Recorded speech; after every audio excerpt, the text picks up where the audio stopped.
Right ప్రజాభవన్లో తెలుగు రాష్ట్రాల సీఎంల భేటీ ముగిసింది. సుమారు 2 గంటల పాటు వీరి భేటీ కొనసాగింది. 2 కమిటీలు వేయాలని ఇరు రాష్ట్రాలు నిర్ణయించినట్లుగా తెలుస్తోంది. మంత్రులతో ఒక కమిటీ, అధికారులతో మరొక కమిటీ వేయాలని సమావేశంలో నిర్ణయించినట్లుగా తెలుస్తోంది. ప్రస్తుతం ఇదే అంశానికి సంబంధించి మనకి పూర్తి అప్డేట్స్ ఇవ్వడానికి మా ఏపీ బ్యూరో చీఫ్ రాజు సిద్ధంగా ఉన్నారు. రాజు, గాయత్రి, మొత్తం మీద 2 రాష్ట్రాల ముఖ్యమంత్రులకు సంబంధించినటువంటి భేటీ గత కొద్దిసేపు క్రితం ముగిసింది. కాసేపట్లో ఈ భేటీకి సంబంధించినటువంటి పూర్తి వివరాలను అటు ఇద్దరు ముఖ్యమంత్రులు లేదా వాళ్ళ తరఫున 2 రాష్ట్రాలకు సంబంధించినటువంటి ప్రతినిధులుగా వ్యవహరించినటువంటి మంత్రులు మీడియా నుంచి వచ్చి మాట్లాడేటువంటి అవకాశాలు కనిపిస్తున్నాయి. ఎస్పెషల్లీ ఈ సమావేశానికి సంబంధించి సంస్థల విభజనకు సంబంధించినటువంటి అనేక అంశాల మీద కూడా సుదీర్ఘంగా చర్చ జరిగింది. దాదాపు 2 గంటల పాటు సాగినటువంటి ఈ భేటీలో కొన్ని అంశాల గురించి తీసుకొచ్చేటువంటి ప్రయత్నం కూడా చేసినటువంటి పరిస్థితి. ఎస్పెషల్లీ 2 రాష్ట్రాల మధ్య పదవిగా పరిష్కారానికి నడుచుకుని సంస్థల విభజనపైన సమావేశంలో చర్చించినటువంటి సిచ్యువేషన్. దీంతో పాటు 2 తెలుగు రాష్ట్రాల మధ్య విభజన సమస్యలను త్వరితగతిన పరిష్కరించుకునేందుకు వీలుగా ఉండేందుకు 2 రాష్ట్రాల ఉన్నతాధికారులతో ఒక కమిటీని నియమించాలని చెప్పేసి నిర్ణయం తీసుకున్నట్టు తెలుస్తుంది. కేవలం అధికారులతోనే కాకుండా ఒక కమిటీని అంటే ఒక రకంగా చెప్పాలంటే క్యాబినెట్ సబ్ కమిటీ లాగా, అంటే ఆంధ్రప్రదేశ్ నుంచి కొంతమంది మంత్రులు, అలాగే తెలంగాణ నుంచి కొంతమంది మంత్రులతో కూడినటువంటి ఒక కమిటీని ఏర్పాటు చేసి ఈ విభజన సమస్యల పరిష్కారం కోసం ఒక మధ్య మార్గాన్ని వచ్చే విధంగా ఈ 2 కమిటీలు కూడా పనిచేయాలని చెప్పేసి ఈ సమావేశంలో నిర్ణయం తీసుకున్నటువంటి పరిస్థితి. దీంతో పాటు 2 రాష్ట్రాలకు సంబంధించినటువంటి ఉన్నతాధికారులు ఒక పక్క, అంటే ఆ 2 రాష్ట్రాలకు సంబంధించి ఏ విధమైనటువంటి సమస్యలు ఉన్నాయి, వాటిని ఏ విధంగా పరిష్కరించుకోవాలి అనేటువంటి అంశాల పట్ల 2 రాష్ట్రాలకు సంబంధించినటువంటి అధికారులు ఒక కమిటీగా, అలాగే ఆ కేబినెట్ కి సంబంధించినటువంటి అంశాల పట్ల చర్యలు తీసుకునేందుకు ఉపయోగపడే విధంగా మంత్రులకు ఒక కమిటీని ఏర్పాటు చేసేటువంటి పరిస్థితి కనిపిస్తుంది. సో ఈ 2 కమిటీలతో పాటు ఎస్పెషల్ విభజన చేస్తున్న అంశాలకు సంబంధించి దాదాపుగా ఇంకొకసారి, అంటే ఇప్పుడు ప్రస్తుతం ఇచ్చినటువంటి నేపథ్యంలో మరోసారి భేటీ అవ్వాలని చెప్పేసి ఇద్దరు సీఎంలు కూడా నిర్ణయించినట్టు తెలుస్తుంది. ఎందుకంటే 2 తెలుగు రాష్ట్రాల ముఖ్యమంత్రుల సమావేశం జరిగినటువంటి నేపథ్యంలో ఈసారి ఆంధ్రప్రదేశ్ లో మరొక భేటీ నిర్వహించాలి. సో ఆంధ్రప్రదేశ్ రేవంత్ రెడ్డి వస్తే సో అక్కడ ఆంధ్రప్రదేశ్ సమస్య విభజన సమస్య ఆంధ్రప్రదేశ్ ఒక సమావేశం నిర్వహించాలని చెప్పేసి నిర్ణయం తీసుకున్నటువంటి పరిస్థితి. అయితే తాజాగా అందుతున్నటువంటి సమాచారం మేరకు ఎస్పెషల్లీ భద్రాచలం నుండి ఆంధ్రప్రదేశ్ లో కలిసినటువంటి 7 మండలాల్లో నుంచి 5 గ్రామాలను తమకు తిరిగి ఇవ్వాలని చెప్పేసి తెలంగాణ ప్రభుత్వం కోరినట్టు. అయితే దీనికి సంబంధించి చంద్రబాబు సానుకూలంగా స్పందించడమే కాకుండా కేంద్ర హోంశాఖకు లేఖ రాయాలని చెప్పి కూడా ఆయన సమావేశంలో నిర్ణయం తీసుకున్నట్టు తెలుస్తోంది. ఎస్పెషల్లీ ఏదైతే ఈ భద్రాచలంలో ఉన్నటువంటి 5 మండలాల్లోని ఎటపాక, అలాగే 7 మండలాల్లో ఉన్నటువంటి ఎటపాక, గుండాల, కన్నాయగూడెం, చిచ్చుకులపాడు, పురుషోత్తంపట్నం గ్రామాలను తెలంగాణలో కలిపేందుకు ప్రస్తుతానికి ఇప్పుడు ఈ ఇద్దరు సీఎంలకు సంబంధించినటువంటి సమావేశంలో ఒక నిర్ణయాలతో తీసుకున్నటువంటి పరిస్థితి ఉంది. సో మొత్తానికి ఇప్పుడు జరిగినటువంటి సమావేశం సానుకూలంగా సాగిందని చెప్పేసి చెబుతున్నారు. అయితే దీనికి సంబంధించి పూర్తి వివరాలను మరి కాసేపట్లో ముఖ్యమంత్రులు ఇద్దరులో ఎవరో ఒకరు లేదా ఇద్దరు కలిసి మీడియాకు వివరించేటువంటి అవకాశం కనిపిస్తున్నారు. Right, thank you for the update Raju.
ప్రజాభవన్లో తెలుగు రాష్ట్రాల సీఎంల భేటీ ముగిసింది. సుమారు 2 గంటల పాటు వీరి సమావేశం కొనసాగింది.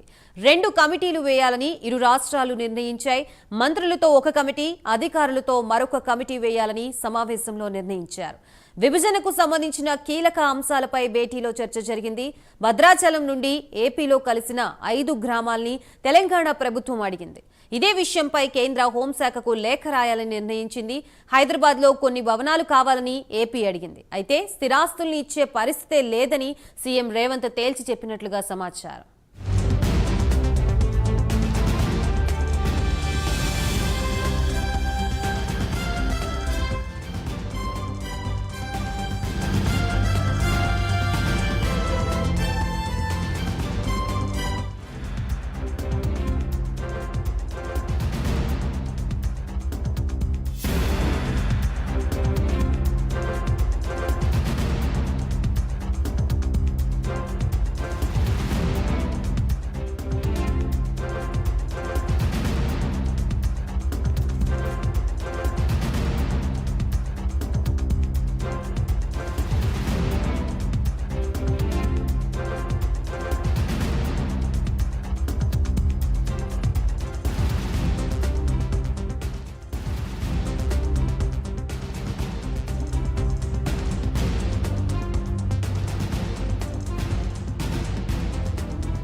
రైట్, విభజన సమస్యల పరిష్కారమే ఎజెండాగా హైదరాబాద్ లోని ప్రజాభవన్లో ఏర్పాటు చేసిన తెలుగు రాష్ట్రాల ముఖ్యమంత్రుల సమావేశం అయితే ముగిసింది. ప్రస్తుతం వీరిరువురు మధ్య జరిగిన భేటీలో ఎటువంటి అంశాలపై ఒక కొలిక్కు వచ్చిన ప్రస్తావన జరిగిందనే దాని గురించి మనకి పూర్తి అప్డేట్స్ ఇవ్వడానికి మా ప్రతినిధి చందు సిద్ధంగా ఉన్నారు. చందు,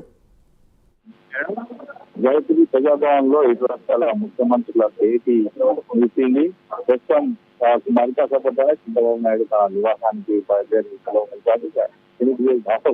సామరస్యపూర్వక వాతావరణంలో మాత్రం చర్చలు జరిగినట్టు మనకు ఫీడ్బ్యాక్ అందుతుంది. ముఖ్యంగా భద్రాచలం సంబంధించి ఏవైతే 5 గ్రామ పంచాయతీలు ఉన్నాయో, ఏపీలో కలిసిన 5 గ్రామ పంచాయతీలు, వాటిని తెలంగాణలో కలపాలి, తిరిగి ఇవ్వాలని చెప్పి రేవంత్ రెడ్డి చంద్రబాబు నాయుడు కోరారు. దానికి అనుకూలంగా స్పందించడం జరుగుతుంది. కేంద్ర హోంశాఖకు తెలపాలని ఈ విషయాన్ని తీసుకెళ్లాలో 5 కూడా నిర్ణయం తీసుకున్నట్టుగా మనకు తెలుస్తోంది. మరోవైపు విధాన సమస్యలు, చాలా సమస్యలకు సంబంధించి వాటి పరిష్కారం కోసం 2 కమిటీలు వేయాలని కూడా నిర్ణయం తీసుకున్నారు. ఆ 2 ఒకటి అధికారులతో కమిటీ, అదేవిధంగా 2 రాష్ట్రాల మంత్రులతో కమిటీ వేసి కమిటీకి ఒక టైం బాండ్ ఫిక్స్ చేసి ఆ టైంలోపు సమస్యలు సాల్వ్ చేసేలా ఫిక్స్ చేయాలని కూడా 5 రాష్ట్రాల ముఖ్యమంత్రుల నిర్ణయం అయితే తీసుకున్నట్టుగా తెలుస్తోంది. ఎందుకంటే ఖచ్చితంగా ముఖ్యమంత్రుల స్థాయిలో పలుసార్లు భేటీ అవడం కష్టమే కాబట్టి మంత్రుల ఆధ్వర్యంలో, అదేవిధంగా అధికారుల ఆధ్వర్యంలో వచ్చి కంటిన్యూగా వాళ్ళు సమావేశాలు నిర్వహించుకుంటారు.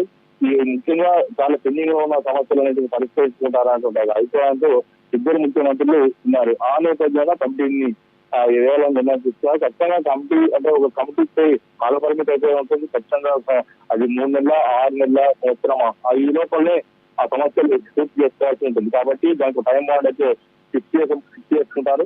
ఖచ్చితంగా ఆస్తులకు సంబంధించిన అంశంపైనే కొంత పేచి అయితే నడుస్తున్నట్టు తెలుస్తోంది. ఈ మిగతా అంశాల్లో కొంత సామరస్యపూర్వకంగా ముందుకెళ్లాలని నిర్ణయం తీసుకున్నట్టుగా కూడా మనకు తెలుస్తోంది.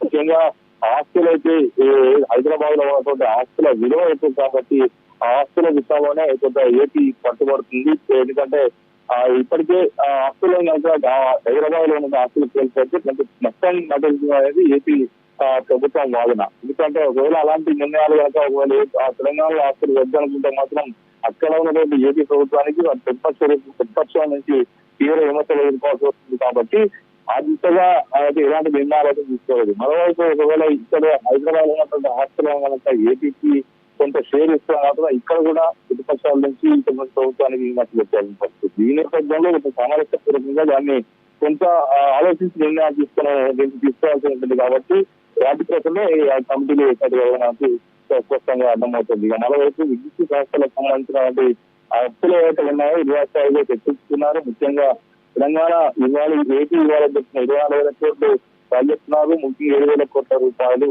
అటు తెలంగాణ సామర్థ్య బలం ఏపీ చెప్తున్న ఈ చర్చకు వచ్చినట్టు తెలుస్తుంది. దీన్ని కూడా సామరస్యంగానే మనం కంట్రోల్ చేసుకోవాలని చెప్పి నిర్ణయం తీసుకుంటే తెలుస్తుంది.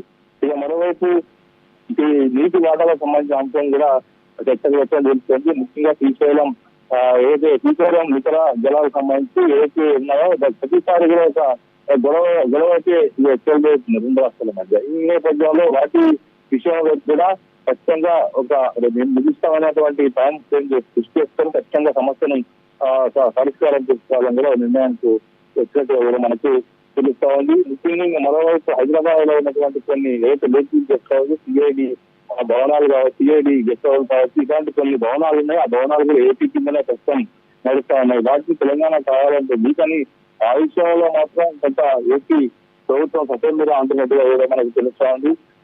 మొత్తంగా చూసినట్టయితే ఒక దేశవాళ్ళకు పోకుండా 2 రాష్ట్రాల ముఖ్యమంత్రులు కూడా సమస్యను సామరస్యంగా పరిష్కారం చేసుకుంటూ ముందుకు వెళ్ళాలని కూడా ఒక ఆలోచన అయితే చేసినట్టు మనకి స్పష్టంగా అర్థమవుతుంది. ఎందుకంటే 2 ముఖ్యమంత్రులు కూడా సన్నిహితులు, మధ్య సాన్నిహిత్యం కూడా ఉంది. కాబట్టి ఖచ్చితంగా ఒక మంచి వాతావరణంలో చర్చ జరిగింటారంటే ఒక సంక్షేమ అయితే బయటికి వస్తుంది. కానీ మరి లోపల వాళ్ళిద్దరు ఇంకా ఎలాంటి చర్చలు చేశారో మాత్రం పూర్తి స్థాయిలో అయితే బయటకు రావాల్సి ఉంది.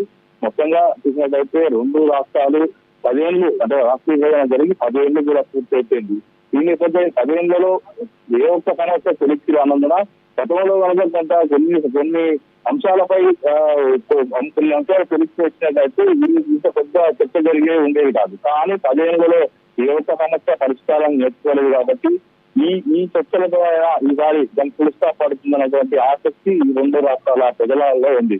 కాబట్టి ఈ 2 రాష్ట్రాల ప్రజలు కూడా అదే ఆశిస్తున్నారు. ఖచ్చితంగా ఇద్దరు ముఖ్యమంత్రులు కూడా ఎలాంటి దేశాలకు పోకుండా సమస్యలను పరిష్కరిస్తే 2 రాష్ట్రాలు అభివృద్ధి చెందుతాయి, చాలా మా అభివృద్ధిలో ముందంజలకు వెళ్తాయనేటువంటి అభిప్రాయాన్ని వ్యక్తం చేస్తున్నటువంటి వేళ ఈ రోజు చర్చలు అయితే కొనసాగుతుంది. మొదటి అడుగైతే పడిందని చెప్పుకోవచ్చు.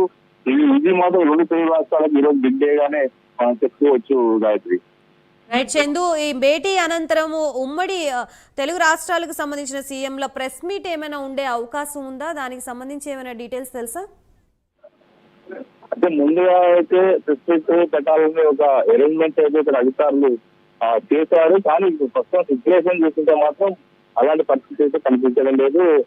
చంద్రబాబు నాయుడు కాన్వాయ్ అయితే ప్రస్తుతం సిద్ధం అయితే చేశారు. ఆయన మరికాసేపట్లోనే కలిసి బయలుదేరి వెళ్లే అవకాశం అయితే కనిపిస్తుంది. ఒకవేళ మంత్రుల స్థాయిలో ఆయన ప్రెస్ మీట్లు ఏర్పాటు చేస్తారన్నా చూడాలి. ఎందుకంటే మొదటిసారి అంటే అక్కడ ఇక్కడ తెలంగాణ సీఎం గా రేవంత్ రెడ్డి తొలిసారి అయ్యారు. అక్కడ చంద్రబాబు నాయుడు మరోసారి అధికారంలోకి వచ్చారు. కాబట్టి తొలి భేటీ అయింది. కాబట్టి తొలి భేటీలోనే అన్ని నిర్ణయాలు బయటకు చెప్పడం ముఖ్యమంత్రులు సాధ్యం కాదు. కాబట్టి ఖచ్చితంగా ఇప్పటికిప్పుడైతే ఎలాంటి ప్రెస్ కాన్ఫరెన్స్ నిర్వహించకూడదు అనే నిర్ణయం తీసుకున్నట్టుగా తెలుస్తోంది. మళ్ళీ భవిష్యత్తులో మరోసారి చర్చలు ఇద్దరు ముఖ్యమంత్రులు చర్చలు కనుక వస్తే మళ్ళీ మాకు ఆ సమయంలో కొంత ఈ కొన్ని సమస్యల పరిష్కారం అయ్యే అవకాశం ఉంటుంది కాబట్టి అప్పుడు నిర్వహించే అవకాశం ఉంటుంది. కానీ ఇప్పుడు మాత్రం ప్రస్తుతం అయితే అలాంటి ఇక్కడైతే అలాంటి అరేంజ్మెంట్స్ అయితే కనిపించడం లేదు. మొత్తంగా చూసాలంటే భేటీ అయితే ముగిసింది. కానీ ఫిక్సార్డ్ గా ముఖ్యమంత్రులు ఇద్దరు మాట్లాడుకుంటున్నారు. కూడా మంత్రులు కూడా శ్రీధర్ బాబు అదేవిధంగా కొన్న ప్రభాకర్ వాళ్ళు కూడా ఉన్నారు. కాబట్టి ఇప్పుడు ఏకాంత భేటీ అయితే ప్రస్తుతం అయినట్టుగా కూడా మనకు సమాచారం అయితే అనుకోండి.